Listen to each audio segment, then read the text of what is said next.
Bonjour, je m'appelle Semi. Je travaille au département qualité. Aujourd'hui, je vais vous parler de la méthode des 5 S, l'un des sous-ensembles de notre approche qualité à 360 degrés que nous appliquons dans notre usine de fabrication de PCB modernes.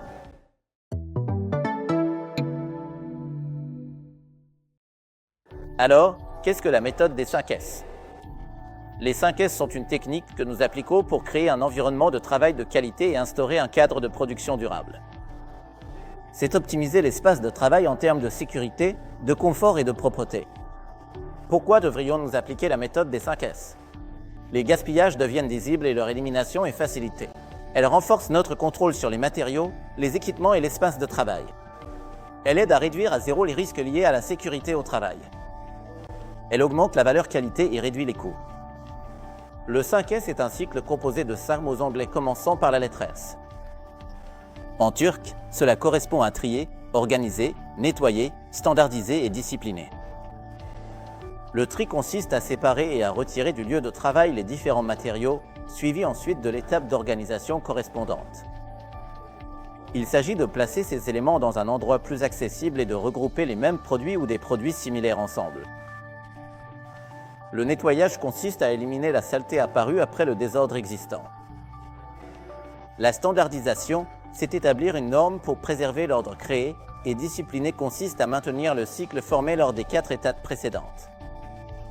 Maintenant, nous allons parler des applications de ce cycle 5S dans notre usine.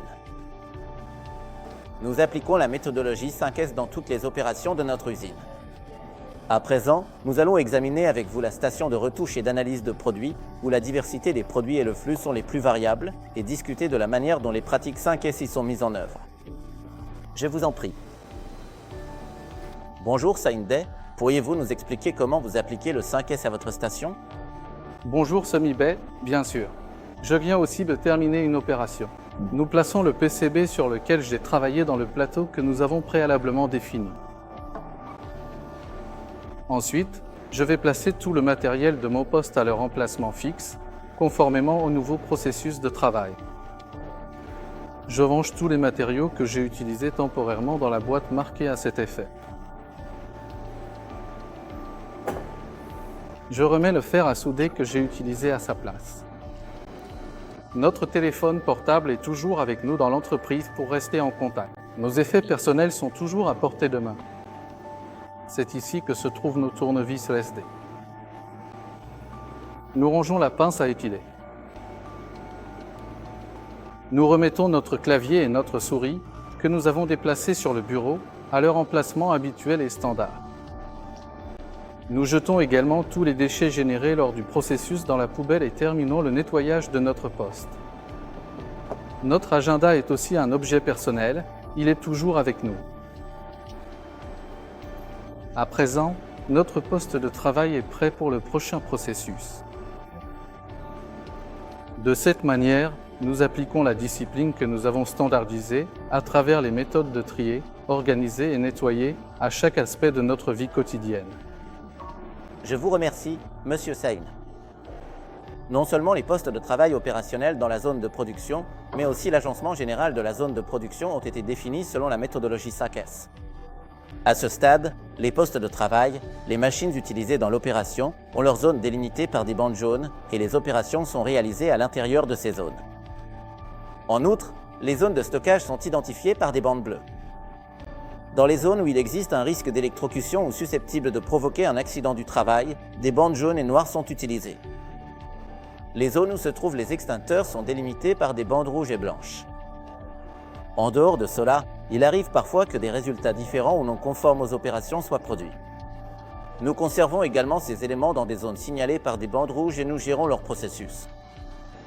Nous nous trouvons actuellement dans la zone de stockage de notre usine. Le système de gestion des stocks de notre usine a également été conçu en parallèle avec la méthodologie 5S. Les produits reçus sont soigneusement triés, puis placés sur les étagères prédéfinies avec leurs étiquettes d'identification claires, et les unités de production et d'opération sont approvisionnées de manière efficace à partir de ces matériaux essentiels. Break time égale 0.5S. À ce stade, la stabilité de notre gestion des stocks et notre approche standardisée sont déterminantes pour la rapidité des unités de production et la précision des unités de planification. afin de suivre l'efficacité de l'approche 5S que nous appliquons, mais aussi pour maintenir et améliorer la situation actuelle, nous effectuons des visites Jamba. Lors des visites Jamba, l'équipe se réunit pour identifier les risques de sécurité existants, vérifier l'état des machines et des équipements, poser des questions à d'autres employés sur les standards appliqués et aussi pour renforcer l'interaction entre les collaborateurs. Ensemble, nous inspectons l'ensemble de notre site, depuis la guérite de sécurité à l'entrée jusqu'au système solaire sur le toit. Ils prennent note des manquements et des situations négatives qu'ils constatent sur place, puis les soumettent à la direction afin que des actions correctives soient mises en place. Nous menons également ces activités selon une approche de gestion de la qualité à 360 degrés. Aujourd'hui, nous avons discuté avec vous de la technique des 5S que nous appliquons dans notre usine, ainsi que de certains domaines d'application. À la prochaine vidéo, bonne journée à tous.